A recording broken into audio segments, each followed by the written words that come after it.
All right, we are live, and we are decently blurry, which is pretty annoying. So we'll see if we can fix that to get us started. I'm thinking we can't. Let's just figure it out, huh?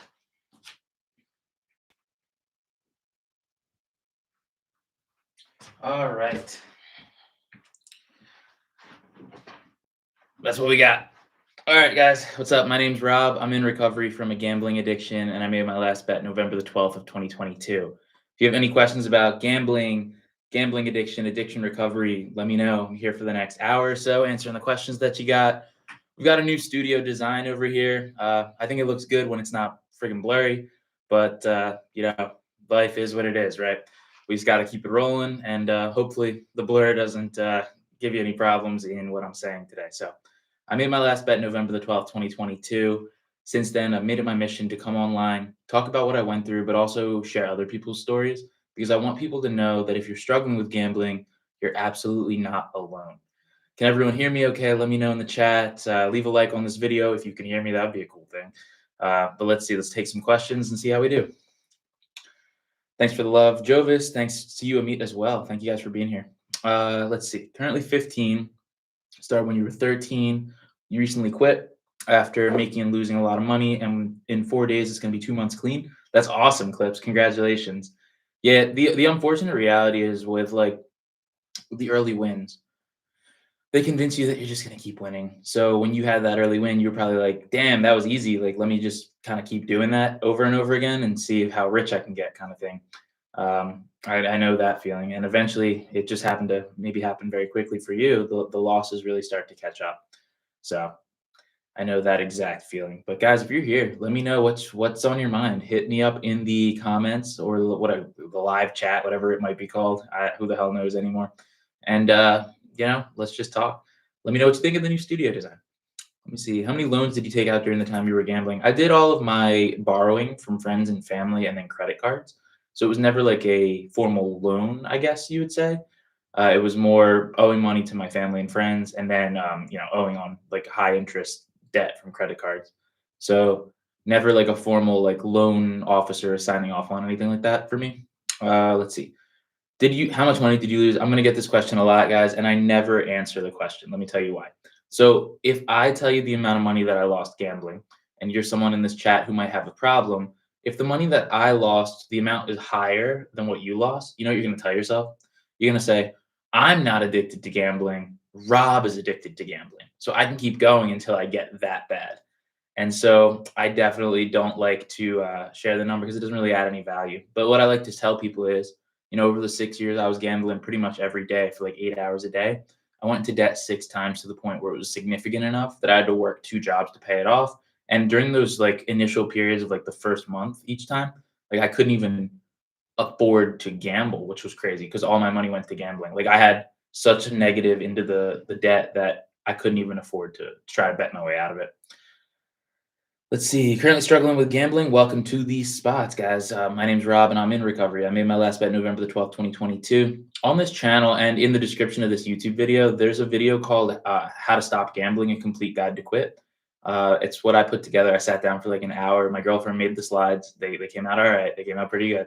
But I sat down for like an hour and just walked through everything that I did to quit. So it was finding alternative things to do with my time, limiting access to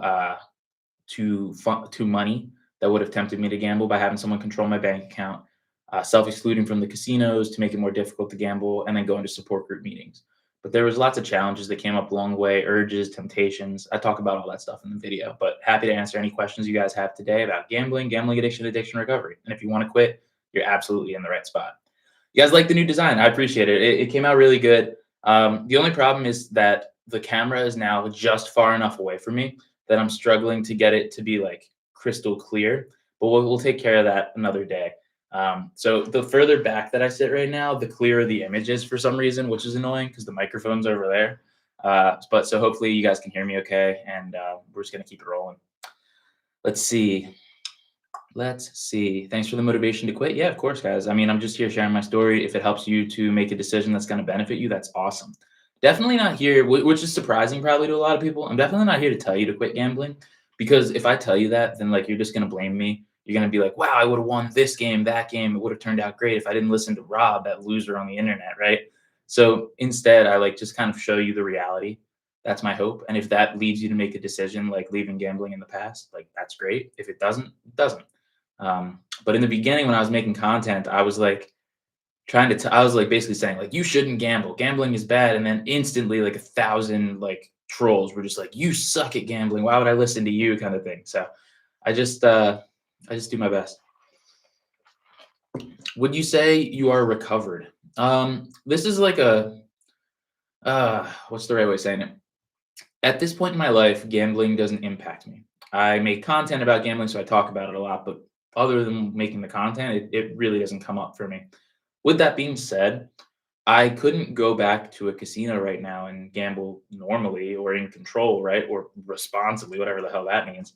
Um, and so I wouldn't go as far as saying recovered is ever something that you get to, but I'm at a point where it really doesn't make an impact on my daily life. So I know I'm not going to be able to gamble normally, but I know gambling really doesn't impact me at this point, if that answers your question. Let's see. Mm, You're definitely not the most foolish person on earth if you had some big gambling losses. I did that too, as did probably the majority of the people that are in this chat right now. With that being said, like it's not a good thing. Shouldn't be happy about it either, but you're gonna make steps in the right direction and that money's gonna come back over time. The only thing that you can do to make this worse is continuing to gamble. And so it's really just about how can you take these negative experiences that you've had, turn them into a positive for yourself in the future. And guys, if you can do me a favor, we'll get some more people in this chat. If you leave a like on the video, whether you're watching live or in the replay, it helps get it pushed out to more people. That's kind of how YouTube does it with these live streams. So just feel free to ask any questions that you got. And the number one way to support is, of course, leaving a like on the video. Let's see. If the camera works and it shows you, then it works. I appreciate it. We spent a good amount of money on this camera, so it's been frustrating trying to learn the basics of it and get it to work. But this is already looking a little bit better than it was, so we're moving in the right direction for sure. Let's see. Your friends have gotten addicted because of you. Now every day, whenever you see them doing it, you ask them to stop. Hurts to see how much they do it. Um, to a certain extent, you might have introduced them to it. You might have like kind of motivated them to do it in the beginning, but it is still their decision to keep doing what they're doing. You can't really put all that blame on yourself. In fact, it's just not productive or realistic. Now, with that being said, if you feel like strongly that you want to help and support them, continue to just be that gnat in their ear and just keep them thinking about their intentions of why they're doing things. I think that the problem with a gambling addiction, one of the problems of many, but one problem that comes to mind right now is like it can be done on like just complete autopilot, right?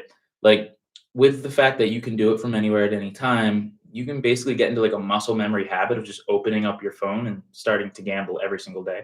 Like right now, if I open up my phone, I'll probably click the like YouTube Studio app or like the TikTok app just like almost instantly out of like muscle memory. Like it's just what I do when I open my phone, right? Well, for years, that was the FanDuel app or the DraftKings app. And so I think that having your friends question their intentions of why they're doing what they're doing is way more valuable than you telling them to stop. Because if they do begin to accurately like say like why am I doing this? Why am I gambling? They'll start to realize that they're probably just doing it out of sheer habit at that point. But it does take a while. And everyone can hear me okay, right? I'm really far away from the microphone, so I hope I'm coming through okay. Let's see. Lost a bunch day trading, futures contracts, been using gambling videos to help you get through the addiction. Thank you for being here, my friend. I hope that they can be helpful for you. Doing day trading and stock options and crypto trading and futures trading, that all can fall absolutely into the category of gambling, especially the way I was doing it. So it's basically the same stuff going on in the brain. I'm really happy that the content can help. I try to make content about all forms of gambling, but typically what you'll find is, the content comes out to be whatever's trending at the moment. And right now, sports betting is booming. So I think in 2 years or so, it's going to be online slots is even like going to 10x from where it is now, and it's going to be the main conversation. But right now, sports betting is the like talk of the town, so to speak. Let's see. Missouri, thank you for the love on saying thanks for putting myself out there. When I first started making this content, I had no intention of making it like my full-time job. I was just like, I want to do something that makes me feel like I'm contributing, that makes me feel good. because for the entirety of the time I was gambling, I did nothing for anyone else but myself. I was like basically just a very selfish person.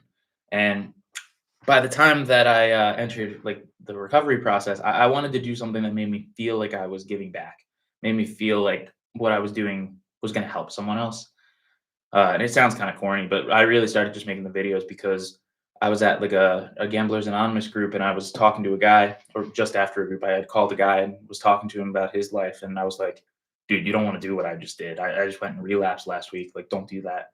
And that helped him.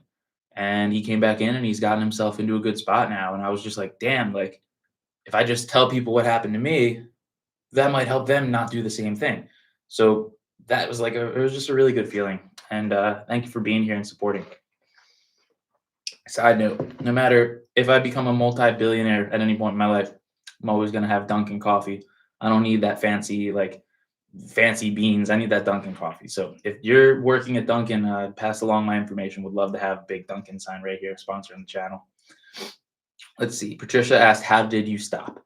Well, it's not like a clean cut process, but I try to boil it down into a couple of steps for the fact that, we're on YouTube, we're looking for solutions, we're looking to start doing things. So it was years of trial and error, but what ended up working was essentially these four things. It was finding alternative things to do with my time that mattered, making content, going to the gym, spending more time with friends and family. It was limiting access to finances that would tempt me. So that was having my mom control my bank account as a 24-year-old, which felt like it would suck, but it really didn't change much. I still just carried the amount of cash that I needed for my weekly expenses, and I was totally fine. It's just kind of an ego hit, I guess. The third thing was self-excluding from the casinos to make it more difficult to gamble. And the fourth thing was going to support group meetings. So those four things combined is essentially the core of what helped me to get better. But I would say that it was, a lot of other little things like finding ways to cope with urges, finding ways to be more honest with people. There was more to it, but those four things were the main drivers. Yeah, baller, it's not even like, nagging them, right? So you're referencing what I was talking about maybe like 2 or 3 minutes ago, which is like, if your friends are gambling and you're wanting them to stop because you see the damage that it's doing, it's not gonna be the best course of action to just tell them to stop because then they're gonna blame you, right? So if you tell your boys like, "Yo, don't bet this Sixers game tonight. Like, gambling is bad, don't do it." And then the Sixers go out and they win by 30, and your friends didn't gamble because of you, they're gonna be like, "Dude, why didn't you let us gamble? We would have won. What are you talking about? You're such a buzzkill." Like, they're gonna blame you, even though the reality of the situation is they might have won that bet and then continued and ended up losing. So when you tell people what they need to do, you become the excuse. You become the bad guy. And so it's way more valuable to get them to come to conclusions themselves.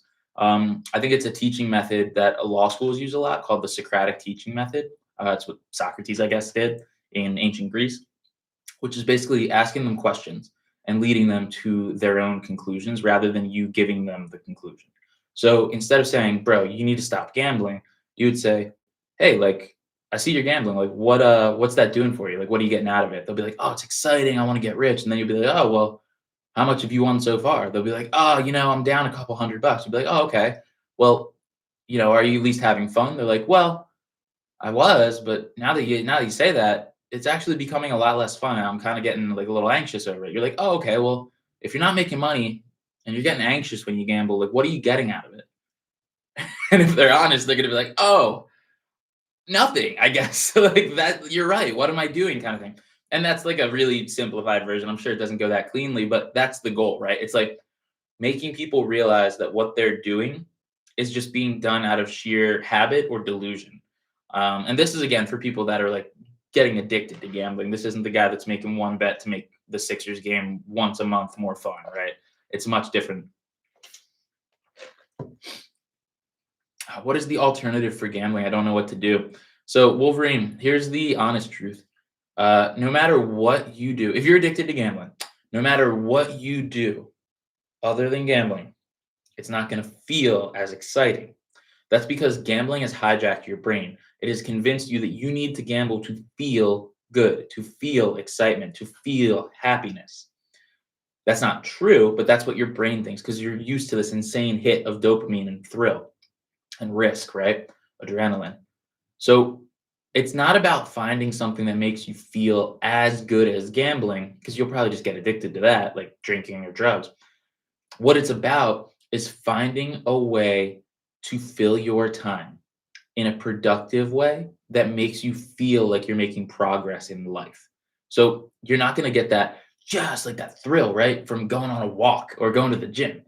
But if you keep stacking those things up over time, you end up feeling contentment, happiness, pleasure again, just not that artificial thrill. So it's not about finding something that makes you feel just as good. It's about finding things to do with your time that's moving you in the right direction, sucking it up in the meantime while your brain heals, and then eventually finding pleasure in the little things again.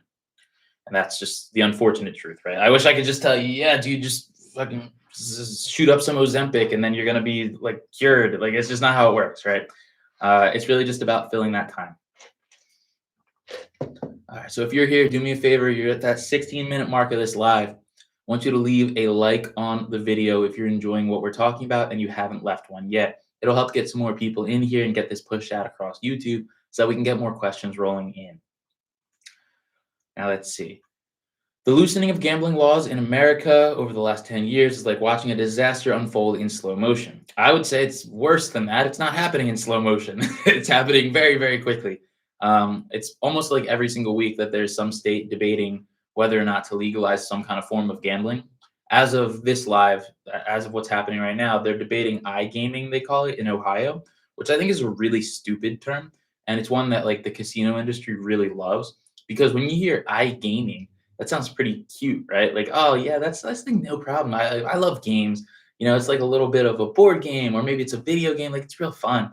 What iGaming is actually like crack in your pocket. It's that 100 turbo spin slot machine at $100 spins legalized so that you could do it at 3 in the morning on the toilet. That's what we're actually talking about here. We're talking about a full blown casino in your pocket. And so in New Jersey, where I'm from, that's been around for years now. I mean, it was around before I could even gamble. So, uh, legally. So yeah, I'm not new to it, but there's always something getting pushed out. So I'm making a lot of content this summer about laws and policy and stuff that I don't know if everyone's going to be generally interested in, but I think it's really important to kind of get out there because there's a lot that goes on in the gambling space, like politically and like legally, that's really, really messed up. And if you look at like funding sources, that's where like the scariest stuff is happening because all of the programs that exist essentially to try to help people with gambling addictions are funded by casinos. So how much are they really helping to the best of their ability? And there's lots of really well-intentioned people there doing the work, but there's only so much that people can do before it becomes a problem. And so like there's a lot that needs to change, but unfortunately, like we don't have the solutions yet. Where do we get the funding, right? Anyways, let's get back to the questions on gambling, gambling addiction, addiction recovery. Drop them in the comments if you have anything you want me to answer. Let's see. You only play with bonuses, so you never deposit your money. Okay. Let me tell you a story about a guy I just met. So I won't name drop him because we're going to be releasing his story in a little bit, and I want to save the name. He started gambling with Fliff, which was giving him like the free bonus, the free Fliff coins every day. I think it's like $5 or whatever it is equivalent. It took him about 4 months before he had a huge win relative to what they had given him. I think he made like $800 off of the $5 bet. And then he started to bet bigger because he had a bigger balance. And once he ended up losing that balance, he was now mentally adjusted to betting higher amounts. And so he started depositing his own money. And when he started depositing his own money, he was burning through paychecks. He was going and basically stealing money from people. It was like a full blown gambling addiction. It all happened within 2 years before he even turned 21, which is the US gambling age. So, what I'm saying about that story is like, we have this idea that if we just do the free bets or the free plays and we like maximize the value there, that'll be great. And while that might be objectively true, you have to really be honest with yourself. Are you going to stop with the free plays? If the answer is yes, you do you. But if you're in this chat, there's a decent chance that you're not going to stop after you have just the free plays. And it's eventually going to reach the point where you put your own money in. So just be careful.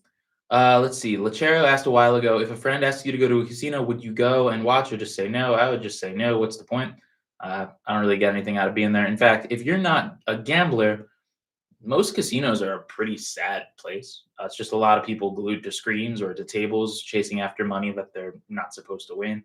There's a big feeling of desperation and Marlboro Reds floating around in the air that I'd rather just go to a bar or a club. So it's the potential that brings us back, Lexicon says, but it's the potential you have to play out in your head, right? If you have a jackpot, what are you going to do with it? Are you really going to pay off all your debts, buy a house, retire, invest in a 401k? No, you'll probably buy something nice and then you'll get bored and you'll go back and gamble a little bit and a little bit more and a little bit more. And then suddenly you're selling the thing that you bought, you're going after the next jackpot, and it never ends. All wins are future losses. That's what I say here on the channel all the time. But welcome if you're in this chat right now. We got a good chat building up, and I'm going to be doing my best to answer as many questions as possible. Be patient with me because I'm seeing a lot coming in. I'm trying to catch up with it. But if you, again, have any questions about gambling, gambling addiction, or addiction recovery, I'm Rob. I'm in recovery from a gambling addiction. As that sign might say, if you could read it, because it's blurry and you can't, but we're going to keep it rolling. So let's see. Remember to leave a like on the video if you're enjoying. Let's see. How's my current financial situation compared to when I was gambling? Without details, do I have savings? Do I have more freedom? Yes, everything is so much better. I'm making more money now than I ever made when I was gambling, including combining my biggest gambling wins and my full-time salary when I was gambling. I've been able to build a successful business over the course of 2.5 years without ever charging the gambling addict themselves. So I have savings, I have more freedom. I am my own boss. I work on my own schedule. So yeah, everything is that I wanted to get from gambling, I've gotten from not gambling. I'm not a billionaire, I can tell you that, but I'm doing okay. Is it OCD or addiction? What do you say? Helena, is it OCD? How would I know? I don't know you. You could have OCD, you could have addiction, you could have both. I have no idea. Are you trying to say all of the gamblers that are addicted to gambling have OCD? Because that would be a load of shit. Like I have no idea what you're asking with that. I'm sorry. Does playing the lottery once a month count as gambling, Rob? Yeah, objectively, it's gambling. I'm not going to tell you what to do, but gambling is any betting or wagering for self or others, whether for money or not, no matter how slight or insignificant, where the outcome is uncertain or depends upon chance or skill. That's the definition of gambling that I go by because that's what my 12-step group says. So, yeah, it's gambling. Is it going to ruin your life? I don't know. I don't know you. You know, you have to decide that for yourself, but it is gambling. Let's see. My question is, when I look at the debts accrued from gambling, there's no way you can be able to pay that without a miracle. That's why you keep gambling. How did you handle the debts that you had accrued? So, Paul, I understand that feeling completely. Now, is that a fact or is that a feeling? Is it a fact that you'll never be able to pay that money back? Or is it a feeling? Have you written it down? Have you mapped it out? How long it would take doing the payments and adding to the payments while cutting a budget in a different place? Or are you just looking at a big number, feeling intimidated and scared, and then saying, I have to gamble my way out of this? Because that's what I would do. What I would recommend doing is actually sitting down, maybe even with a financial advisor. So if you're in the US, there's a program called GamFin that's free in a lot of states where you'll sit down with a financial advisor, go through your debts and your income and try to figure out a repayment plan. It takes a lot of work. It's not fun at all and it's not sexy. But I think that what happens is we tell ourselves that we can't do it so that we can just keep gambling. And it's more of an excuse than a reality. And then, if it is at that point where it's not realistic to pay back, that's when things like bankruptcy actually exist. Like, I don't claim to be an expert on bankruptcy. I'm not recommending it to you, but there's always an option that isn't gambling, is what I'm saying. You need to look into them instead of just saying that you have to keep gambling to solve the problem, because you're only going to end up with more debt if you do that. Let's see. Am I inviting someone new to the podcast soon? So I'm not going to be filming any more podcast episodes until July, because this month, which is June of 2025, I'll be traveling pretty much every second or third day to a different state conference and presenting my story, which is going to be a lot of work, which is why I'm not recording. But I already have podcasts filmed through the month of July. So we're going to be seeing new podcasts it's going to be changing at twice a week for the entire month. So if you want to be on the podcast, send me an email, robodat@gmail.com, and I will answer you and we'll try to get something set up. Would love to have you come on and share your story. It'll probably just have to be in July, is the truth. But I'm definitely happy to have anyone on. All right. How do you handle the relationships that have been lost? The integrity, shame, and loss of self esteem. Lost a lot of trust and relationships. I think that it's not so much like a magic fix as it is like just a behavioral change. And what I mean by that is like if you stop gambling, if you stop gambling and you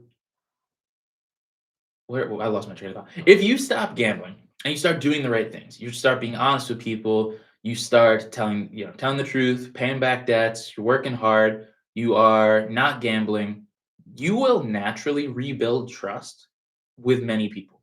That doesn't mean that they will forgive you for what you might have done to them. Doesn't mean your relationship's going to be fixed, but that's your best chance. Is just doing the right thing, stacking up good habits and changing your character. It'll take a while, but as you become a better person, hopefully those that love you will forgive you. They did in my case. Mhm, mhm. If you recently had a relapse, try to think about this. Why did you go back to gambling? What was it that tempted you back in? Were you bored? Were you sitting on too much money? Did you not have enough money? Were you feeling sad? Think about why. If you take away nothing else from what I talk about here on my channel, I want you to be able to ask yourself why you are doing something and begin to actually give yourself an answer. Because for 6 years, I never asked myself why I was doing it. And if I did, I always had an answer, right? An excuse. Oh, I'm doing this because I'm a good gambler. I'm doing this to get rich. I'm doing this because I love it. I'm doing this because it's fun. It makes the games more exciting, right? By the end, I didn't have an answer to that question anymore. So when I said, "Why am I doing this?" and I had no answer, I was like, "Okay, well, I guess I should stop." Like it kind of worked like that, right? So if you take nothing else away from what I said, figure out to ask yourself why you are gambling. And if you don't have an answer anymore, it's a clear sign to give it up. Guys, if you're in the chat and you're enjoying what we're talking about here today, we're about halfway through the session. I want you to just leave a like and tell me, tell me when your last bet was. Let me know in the comments. Let me know in the chat. When was your last bet? It could have been today, but I want to know who's in the chat, where we're at, what kind of vibe we're going with today. But remember, leave a like on the video because it really does help get this pushed out to more people. Let's see. Did spirituality ever count in your recovery process? Paul, not specifically in mine, but I know it's a core component of many people's recovery. To a certain extent, I wish that I had a little bit more of a spiritual connection, and I think maybe one day I will. But what I was focused on was just putting out the fire, right? I didn't think like, God, why did you do this? I was thinking, holy shit, I got to work 80 hours this week to get this debt paid off, right? So I never really stopped to establish that connection. But I think that it's been a core component of a lot of people's recovery to say, like, everything happened for a reason. And that comes with a lot of faith in saying that. Shannon, welcome to the chat. May 12th. Thank you for being here. I just want to thank you for thanking me for the content. Thanks for being here. When you're happy, angry, lonely is when you gamble. And your last bet was May 31st, 2025. Well, welcome to the chat, my friend. I hope if you're trying to leave gambling in the past, this can be a great first day, or I guess it's your second day. And I hope that we keep moving forward together, one day at a time. I mean, that's the name of the channel for a reason. Do I think if I start playing now for like an hour, you're straight back into that addictive times as I used to be? No, I would say I don't know, but I don't care to find out. Right? When you become addicted to gambling, your brain rewires itself, and you view gambling as a particular thrill, as a way to get this intense feeling, a high almost, right? So if I went back to gambling and I started gambling normally, I'd be pretty bored. I don't know why anyone who's addicted to gambling would want to gamble responsibly or normally. We wouldn't get anything out of it. It would be like nails on a chalkboard kind of thing. So I'm pretty confident that if I went back to gambling, it would be a shit show. But I don't really want that. So, like I don't know what else to say. Let's see. Had a bad day Thursday on a crypto casino, spent every penny that you had. I know that feeling. And it's going to be tough in the beginning, but just remember that feeling because I think what happens a lot is we go, you know, this was just one bad streak of luck. I've had wins in the past. We'll figure it out, kind of thing. Just don't lie to yourself. Why did you go and gamble away all of your money? Do you have an answer for yourself? What was the justification in going back and doing it? Were you trying to get rich? Were you trying to just get a thrill? Were you bored? Were you sad? You got to figure all that out. Because if you don't have an idea, I mean, how can you begin to fix the problem? Jirtan, my friend, you're not disappointing me at all if you just had your last bet a couple hours ago. In fact, I'm very happy that you're here. I think that, we have this idea that we don't want to disappoint others. We don't want to let other people down. If we're doing something that someone else is telling us like, might be a bad thing, that they'll be disappointed in us. Absolutely not. You know, the fact that you're already willing to type that out and say, like, hey, I messed up is way better than I was doing in the first couple of days after I stopped gambling. Just figure out what sent you back to it. Try to adapt. I'm not disappointed in anyone. In fact, I'm proud of every single person that wants to even give it thought to try to leave this in the past because it's not easy. It is, in fact, quite a difficult thing to try to leave gambling in the past. Let's see. No, no one's an idiot. I think that what happens is we're like, oh, we're so stupid. I can't believe I did that. But like, we're just used to doing it. I mean, it's our habit. It's our lifestyle. It's not stupid until we lose, right? If you won, you wouldn't feel stupid, even though objectively you would have done the same actions. So I think rather than feeling stupid, just know you need to fix something. It's not smart versus dumb. It's just like objective. It's okay. This thing turned out bad. This thing always turns out bad. Let me figure out how I can stop doing it. Right? It's not so much like beating yourself up. There's no value in beating yourself up. Let's see. 2 days ago, you wrote a letter to yourself full of regret and promised that no more. Yesterday, you gambled again. So I think that one thing is that I hear a lot essentially is I tried everything to quit gambling and I couldn't do it. I just can't stop going back to it. That's what a lot of people say. What did you try to do to stop? So, Paul, I'm definitely not picking on you. I want to know what have you done to try to stop gambling? Let's try to build on it. Let's try to figure out, could we do more? Could we figure this out?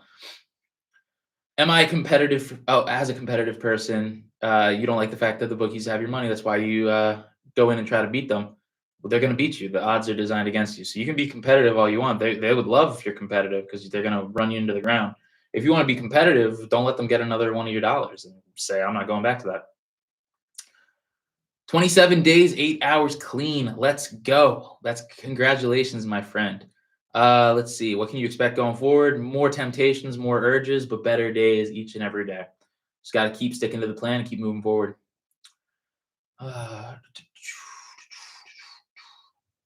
There can definitely be some underlying like childhood issues that lead people to gamble or lead people to develop addiction.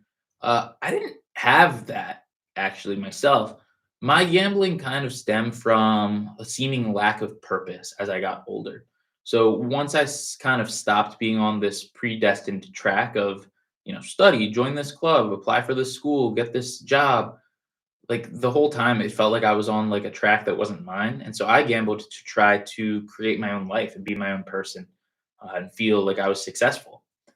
So it doesn't have to come from childhood trauma. It definitely can, but I don't want to lump it into that category at all. There's many, many reasons people could get addicted to gambling. So guys, if you're in this chat and you're enjoying, please leave a like on the video and let me know when you made your last bet. If you have any questions about gambling, gambling addiction, or addiction recovery, feel free to drop them in the chat and we're going to talk. And again, the camera is a little blurry and it's pissing me off, but we're going to keep going. It is what it is, But yeah, so some tips and tricks kind of while we're waiting for some questions. I did 4 things really to stop gambling. It was a lot more than that, but it was 4 like main categories of things. It was finding alternative things to do with my time that mattered to me, like making this content, limiting my access to gambling itself by doing self-exclusions, going to support group meetings like Gamblers Anonymous, and then limiting my access to money so that when I would have a temptation, I actually couldn't act on it. So I had my mom managing my bank account as a 24-year-old, which is definitely not something that was good or felt good, but objectively, it really did work. Like I carried around the amount of cash that I needed on a weekly basis, and it really changed nothing about my day-to-day life. I was just kind of, not able to, when I would have a temptation, deposit hundreds or thousands of dollars into a gambling account. So it actually helped me to pay off my debts. I actually paid off my debts over the course of 6 months following my last bet. I'd maxed out 3 credit cards the last day that I gambled during a 12-hour binge. I've made a couple videos about that, here on my channel, but it was, not a great time, I would say, but it definitely was an effective time, and having someone else with the oversight of the finances really made an impact on my life. So guys, ask some questions. What do you got? Anything about gambling, gambling addiction, addiction recovery, recovery, addiction, whatever you want to talk about. I'm here to answer, and let me know what's up. Here we go. How many times did I go to GA before I stopped for real? Tried meetings 5 times, struggled with the social dynamics after a few weeks. My first time going to GA was February 8th of 2022, and I went pretty much weekly until I had a relapse in November of 2022. And then I went pretty much weekly every time after that. So I guess by definition, twice I went to GA before it actually stopped for real. But it was really a part of the process the whole time. In fact, when I had my relapse leading up to it, I was starting to skip out on meetings. I was really not following the program as much as I was in the beginning. That definitely played a little bit of a role in the relapse itself. But if you struggle with social dynamics of the group, I think that a better thing. I don't want to sound like this is the only option, right? Like if it doesn't work for you, it doesn't work for you. What I hear a lot is like, I don't like GA. I don't like going. These people don't understand me. These people are like not good. Like these kinds of things, right? Is it the fact that it was that particular meeting was the problem, or the entire group itself? And if it was the entire group itself, are you saying that as a reality or as an excuse? Um, because a lot of times people say, "Oh, I didn't like that, so I'm not going to go," and then they just go back and gamble more. Well, of course you didn't like that. It was a group telling you that what you were doing is something you need to stop doing. Uh, so, is it an excuse or a reality? Is a good question to ask yourself. Did I have to stop hanging out with friends who were gamblers to aid in my recovery? Shannon, this is an interesting one, and I think it's one of the things that actually probably needs to change from the GA program because generally, in the past, right, like it was a really effective thing to stop hanging out with people who gamble because they're spending every day in a casino, they're spending every day in a sports book, like they're constantly preoccupied with it, right? Nowadays, I would really struggle to find a guy my age who doesn't at least sports bet once a month. It's just the reality, right? So if the book is telling you stay away from anyone who gambles, I think it's almost an impossibility at this point. So in my experience, I didn't stop hanging out with any of my friends because I was the gambler friend. My friends all gambled to an extent, but not nearly to what I was doing. And so I would say it's almost impossible, especially as like a young man in particular at this point, to find people who don't sports bet. And I think it could be pretty much the same across the board, regardless of gender. But again, I guess I just don't know because I'm a guy.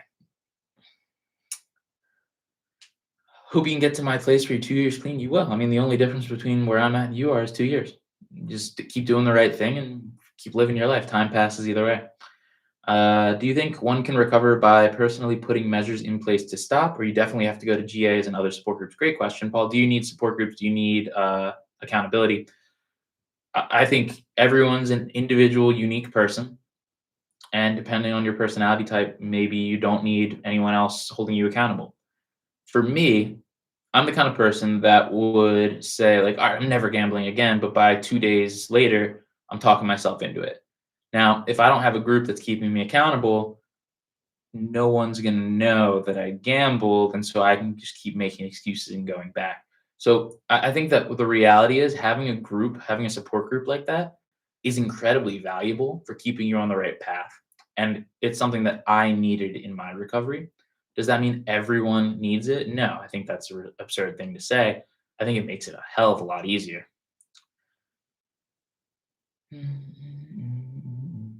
lot of people seem to think there's a strategy to be successful, and if you don't win, you aren't doing it right. Yes, those are either the same people who are going to end up here in a couple of months, or they're trying to sell you something because it's more profitable for them to tell you that gambling is good than for them to actually go and gamble.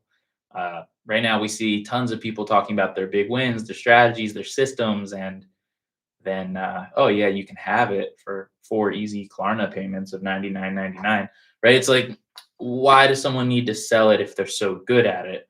If they're a good gambler, why do they need to tell you about it? If I was a good gambler, which doesn't exist by the way, if I was a good gambler, I'd be on a yacht, mega yacht in the Mediterranean eating lobster every day. I wouldn't be on TikTok telling someone that they're a bad gambler, right? Like they're saying that because they're just projecting their own feelings into comments or into whatever post that they're doing. If they were actually successful, they wouldn't be wasting their time talking to other people who they deem unsuccessful. So there's really interesting dynamics there. But yeah, there's no strategy that's going to let you come out on top in the long run. It's all a sham, and anyone telling you otherwise is just trying to profit off of you. Your whole addiction is online. How do you cope with seeing frequent ads online? Well, I guess it really depends on where you're at online. Are you on social media? If you're on social media, you can put restrictions in place so that you don't see the ads or you see them less. But reality is this: the ads are there, you're going to see them, whether you're running from them or not. So don't worry about running away from the ads and worry about more how are you going to react when you see them. Why is an advertisement for sports betting making you want to gamble? Think about the answer to that question. For me, when I see a gambling ad now, it doesn't make me want to gamble. It makes me annoyed. I'm like, oh, another one of this bullshit commercials. Like I'm just sick of seeing it. When you see it and it makes you want to gamble, you have to ask yourself, what about this is making me want to gamble? Was I going to do that had I not seen the ad anyway? Is this something I still want to do? Why am I feeling this temptation? And you need to start to answer the questions. If you're just blaming seeing an ad for your relapse, you were wanting to relapse anyway. It's the hard truth on that one. I view them really as just an annoyance. And it sucks for people who are new to gambling that are getting roped in by the advertisements. If you've been addicted to gambling for years and the ads are tempting you back in, you're probably just either not at the point that you're ready yet, you haven't had enough pain, or you're maybe feeling bored, maybe you're feeling tired, you're isolated, you're feeling poor, you're feeling too rich. Like there's something else going on if that's tempting you back into it. Answer that, and you'll be able to better navigate the ads. Let's see. Last summer, I relapsed for the first time in 4.5 years. Sorry to hear that. Went on an 8-month gambling binge up and down. Ended up being up about 30K. Of course, it wasn't enough. Ended up losing it all. Yeah, Kevin, I think it's just the reality, right? Like, it's never a big enough win to make even the smallest dream come true. And we have to see it play out at least a couple of times in our own lives before we're willing to accept that as reality. So hopefully you can figure out what it was about the relapse that, why it happened so that you can plan for the next time those same temptations might come around your way. Let's see. Yeah, there are very few people who stop and, like, never go back to gambling. That's why the GA meetings have, like, 2 guys in them from, like, 1970 was their last bet, and then a bunch of people who gambled 3 days ago. It's a reality of the program. It's not like a clinically like, we're not churning out thousands and thousands of recovered gamblers. It's just the reality of the situation. It's a program of abstinence, and it's very difficult to follow. With that being said, there's really not too many better alternatives at this point. There's a lot of research being done. Gambling's the new hot topic, and I think we're going to see a lot of medical professionals stepping into the field over the next couple of years. But as of now, it's very difficult to sustain recovery unless you genuinely want to stop. So the people that stay clean from GA usually went through some really, really bad shit before they got to the point that they wanted to stop. And that's the sad part, right? That's what I want to help fix. Why do we have to get to this point where we're at a seeming rock bottom before we're willing to stop gambling? I want to help people get to that conclusion faster by hearing other stories of addiction, other stories that resemble where they're heading. Uh, Not an easy thing to do, though. Paul, thanks for the love. I appreciate that. Yes, definitely self-excluding is a great step. Thank you for that, Kevin. Self-exclusion in and of itself is not a one-stop solution. People will be like, I self-excluded and then I was able to get back in and I kept going. Well, yeah, it's supposed to be a barrier. It's like a speed bump. It's not a big wall keeping you out. It's a speed bump, slowing you down, making you think, is the decision that I'm about to make the decision that I want to make or the decision that I feel like I should just make out of compulsion? So you need to put things in place to slow yourself down so that you can make decisions that'll benefit you in the long run. I'm going to keep answering questions, but if you're here, do me a favor, leave a like on the video. It's the number one way that you can support a live stream here on YouTube. And I appreciate all the questions that have been coming in. If Shannon, if you know someone that needs to hear this, please feel free to share it with them. I've made a lot of content here on the channel. I'm going to continue to make more. I hope that it can reach anyone that needs the help or anyone that's considering leaving gambling in the past or anyone that just gambles for God's sake, right? Like there's definitely a portion of the population that's gambling in a way that would be deemed like gambling addiction that aren't yet fully addicted to gambling that might hear something like this and slow down. And that could be really valuable for them. once you get to that point, like what I got to, like there's nothing that you can do to gamble normally or responsibly. But it's hard to make the argument that you couldn't do that from the beginning, right? If like we had some people telling us the reality of it way up front in the start, who knows how much sooner that might have stopped us, right? And that's kind of the thought process of what I do here. Lots of ads over in the Philippines. I understand that, my friend. There was just a conference over in the Philippines a couple of my colleagues went to and presented at. Let's see. How did you handle the first month, and what were your new distractions to keep you on this path? So I put out a series here on YouTube helping to navigate the first 7 days. So go and check out that playlist after this live, because that kind of walks you through all the first 7 days. But genuinely, like the first month is really shitty.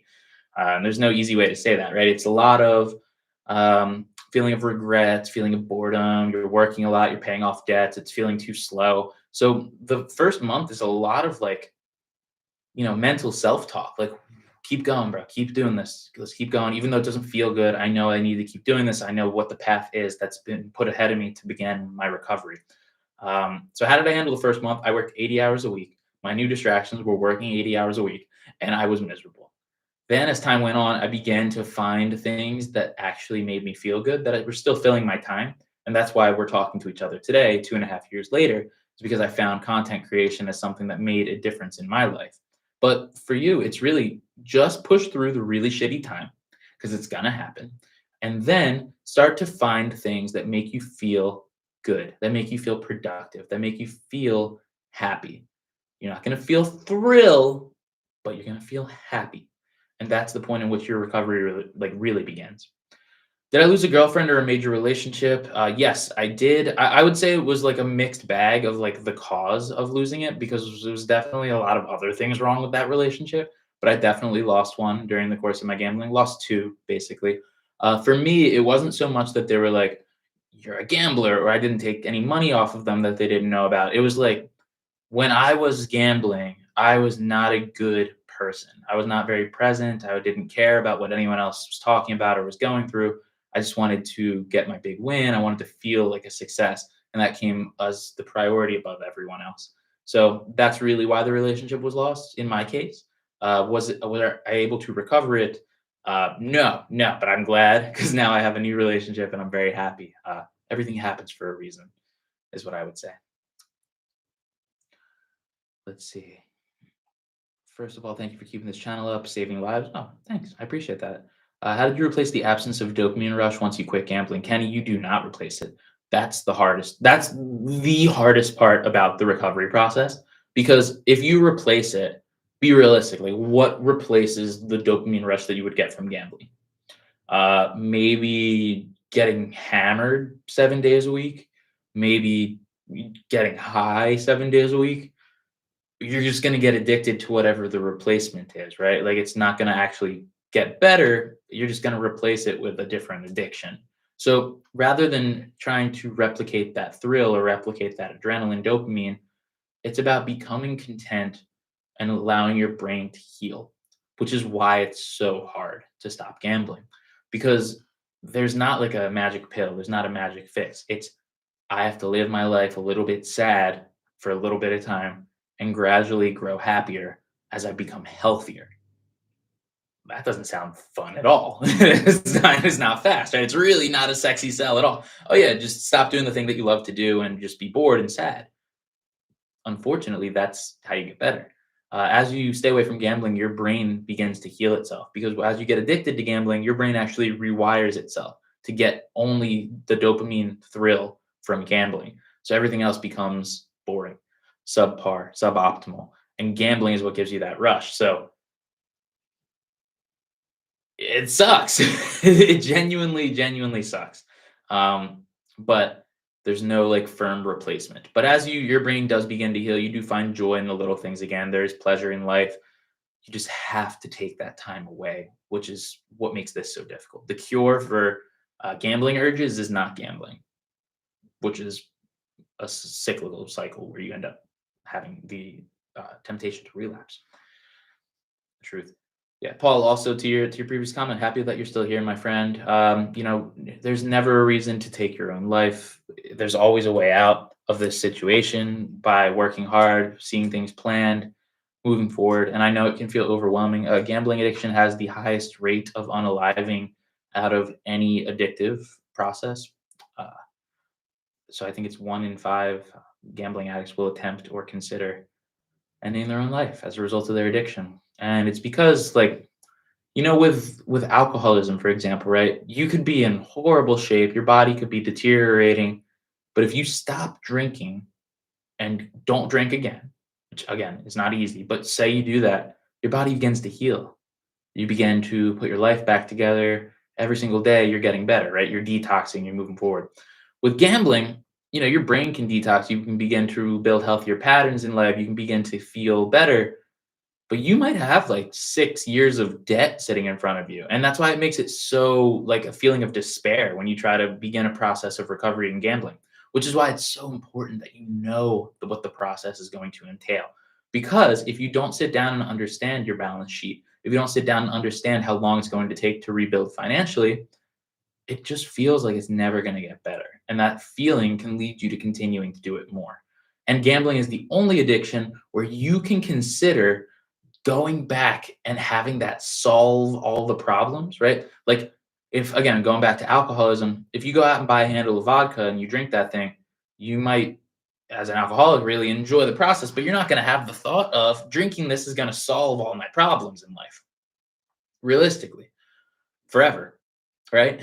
Whereas with gambling, you go, oh man, if I just get that one big win, I can pay everyone back, I can retire, I can live a good life, and everyone will forgive me because we think it's just about the money. We think it's just about the money, but it's never just been about the money. It's always been about getting that next bet in all the time. One more bet, one more bet. And eventually we spiral into the same situation. So we have to play the tape through in our head. I see people make fun of you when you post content like quitter, loser, etc. I just need to know that the addiction is real and that you are saving thousands of lives. Oh, thank you, my friend. I know it's real. I went through it way too long, and I don't want to see other people do the same. Um, they probably said the same kind of shit about like cigarettes, right? Like, oh yeah, dude, sure, you're gonna get lung cancer. Oh yeah, like so cool, you're quitting cigarettes, that kind of thing, right? At the end of the day, right, like what's happening with gambling is society has normalized it. Society says gambling is good, gambling is cool, you're going to get rich gambling. Your favorite people gamble. Look how rich and successful they are. Look at my big win. Look at my big win. Look at my house. Look at my Lamborghini, right? That's what we see when it comes to gambling. So then it makes it feel like anyone who's telling the truth is a loser, a quitter, or a dork, right? Like I get comments like, dude, you should just keep going until you get your big win. Like I haven't had big wins along the way. I wouldn't have gotten addicted to gambling if I didn't win big, you numbnut. But anyways, that's exactly what happened. I had the big wins. It was never big enough, so I wanted to keep going. Why do you think people who are professional gamblers keep gambling instead? It's because the win isn't enough for them. It's going through the same thing. The problem is that most people don't understand the design of a social media algorithm. If everyone was educated on how TikTok, Instagram, YouTube, uh, Facebook pushes out content, we would be much more civil as a society. But we don't have a general understanding of that. So, really, to dumb it down, TikTok, let's just use TikTok. TikTok does not care what you do in your life. TikTok only cares that you watch the next video because every third video they can run an ad, they can make money, they get rich. So TikTok doesn't give a shit what you do. So what do? They find the exact kind of content that is statistically most likely to keep you engaged. So if you're someone who gambles, the kind of content that's going to keep you engaged is seeing big wins, but they don't show you big losses because they don't engage you as much. So what happens is every time you swipe, you see someone win big. In your head, you're like, wow, gambling is awesome. Everyone wins. I can't wait to get my big win. The reality is there's lots of people out there that are losing, but TikTok doesn't think that you're going to enjoy those videos as much. So they keep showing you the wins, which they don't care that you're becoming addicted to gambling. They just want you to keep scrolling. It's the same with every political belief. It's the same with every major event. They keep showing you whatever side of the story you will engage with the most. You're never seeing the whole picture on social media, ever, no matter what you think. There's always at least two sides to every story. And I think there's a saying, there's three sides. There's the right, or there's one side, there's two sides, and then there's the right side. I butchered that saying, but hopefully that kind of explains it. You only see what will engage you, not what the reality is. So when people call me quitter, loser, I understand that they're just used to seeing a particular type of content. My content is the exact opposite, and they're probably wondering why the hell it's showing up on their feed. That's the truth. So if you're in debt because of gambling, you need to recognize that things might have gotten to a point now where you're developing a gambling addiction. And if that is the case and you are wanting to stop gambling, there are four things that you can do to rebuild your life and get better. You can find alternative things to do with your time. You can limit your access to gambling so that you don't get temptations. That's like a self-excluding. You can limit your access to finances that might butcher your life. So having someone control your bank account and going to support group meetings like Gamblers Anonymous. Those four things together can really make a big impact. Did I lose it all? You're probably pretty new to gambling, my friend. Yeah, six times. Six times over the course of 6 years did I go into debt because of gambling to the point where I had to work a second job to pay it off. Do casinos do enough to help problem gamblers? No, no. No, no, they don't. Now this is something that like if a gambling industry representative was watching this, they would say, "Yes, we do. You just don't know," or what can we possibly do? No one wants to stop until they want to stop. There's a lot of excuses that go on. I think that what we find really often is that casinos and gambling operators will use gamble responsibly as a shield from their own responsibility. So they'll basically say and do whatever they want to maximize your value for them, tempt you back into gambling, get you addicted to it, give you highly stimulating games, highly engaging games at a high frequency that you can ruin your life with. And then they'll say to do it responsibly. But what is gambling responsibly? None of them have a definition. They say gambling without ruining your life, gambling in a way that's responsible. Like it's like the dumbest answers you could imagine. There's no definition of responsible gambling, but we're supposed to do it. Uh, so I think we're in a really bad position, and I don't think casinos do almost anything to help problem gamblers, except put up some signs to say call if you think you have a problem. But who thinks that they have a problem?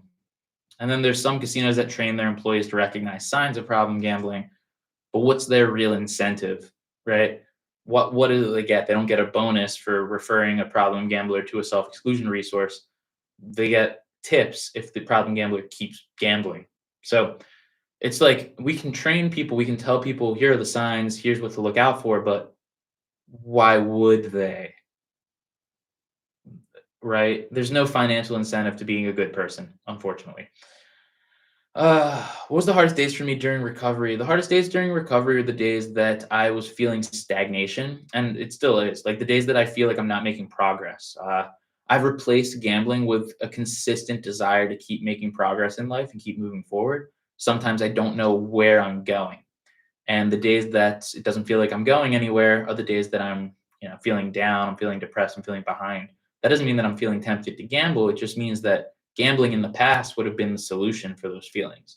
It was a distraction, a way to stop thinking about it. So the hardest days are the ones that are not good days where I no longer have my coping mechanism of gambling. But I'd take that well over what I was doing before.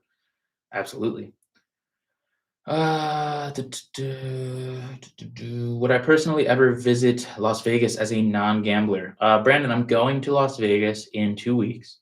I'm filming a documentary with the BBC, and I'm filming my own content, and then I'm speaking at a conference. Then I am immediately leaving. I will be there for a total of 22 hours. Uh, I would like to see the Sphere. I'd probably like to go to a football game out there, and I'm sure there's lots of good shows. With that being said, I think there's other places that I could get most of those experiences outside maybe the Sphere. Uh, and I don't want to see the show at the Sphere that bad, right? So I mean, I guess I could go, but I'm okay. How old was I when I started gambling? I mean, I was 18 when I started with daily fantasy sports, but my entire life I was doing like penny poker games with my family. I was making spreads with my little brother while we were playing like hockey in the backyard, like that kind of stuff. So 18, but really my whole life. When you quit and have money stacked up, how do you fight the temptations? Don't give yourself the access to the money. Have someone else hold the money. So that could be a family member, girlfriend, boyfriend, husband, wife, or just having someone at least see what your bank account is every day or every week. My mom literally managed my bank account when I was 24, and I only carried around cash, so it was goofy. but it absolutely made the difference. And are you cooked? You're only 20? No, I was addicted to gambling by the time I was 19. I'm doing okay now, I think. Mm. Uh, Paul, I mean, so Paul's question is like, if you knew that a game was fixed and you were going to make money on it, would you do it? Uh, no, dude. Like, it might sound like ridiculous, but I make enough money doing what I do. I think that when we don't have enough, we're constantly looking in desperation for like, how can we get more? And then when you get more, you only want more after that. So what's the point of coming into that win? What are you going to do with it? What are you going to do next? You're just going to want another one. It's not so much the game itself; it's what happens afterwards. Like if you have a win, are you going to be happy in your life, or are you just going to want to keep gambling to try to get another one? There's what it is. Let's take a couple more questions here. One thing I've learned in recovery is you never regret not gambling. 100%, Ed. I mean, there's lots of regrets when I was gambling about the way I was treating people, about what I was doing with my time. I felt very unproductive, very lethargic. Now it's like, it's just an afterthought. Like the only reason that I talk about it so much is because it's now my job to come online and talk about it for other people. But man, it's like it's not going to do anything for me at this point. Am I a happier person now that I quit? I would say that there's good days and bad days, just like anyone would have. Now I have the ability to be a happier person, whereas before I was just living a life of constant distraction and numbing. So I would say yes. All right. Random YouTube, you are asking the very question that every problem gambler asks right before making it 10 times worse. Can I just win my way out of this and then quit? You're going to have a win. You're going to get closer to getting out of it. You might even get out of it, and then you're going to get back into the hole. You're going to keep going. If you've gotten into debt from gambling, you will only end up in deeper debt, whether that happens on the next bet or 100 bets down the road. If you are addicted to gambling, gambling is never the solution to your problems. It is only the cause. You need to sit down, you need to map out how can I pay this back by working a job? Where can I find the hours to do this? And don't make it worse because it will get worse. Even if you get yourself out of the hole, you will eventually dig yourself a deeper one. I promise you that because I did that for 6 years. Don't make the same mistake, bro. So, guys, I want to thank you all for being here. Listening to me yap for an hour. I hope that everyone has a great day, whether you're watching live or on the replay. If you've enjoyed what we've been talking about today and you haven't done it yet, I want you to just hit that subscribe button. It's right down. If you're watching on YouTube, if you're on a computer, it's going to be right down on that left side. It's a big button that says subscribe. I make content every single day and release it here on the platform, aiming to help you avoid making the same mistakes with your life that I made with mine. If you have any other questions, feel free to drop them in the comments. I try to get back to comments once a week and I'll do my best. But also, if you scroll back a little bit in this, I put my email in the chat. So feel free to hit me up if you have anything else that you want to ask. And I hope that everyone has a great weekend and let's keep getting better together one day at a time. Bye, everybody.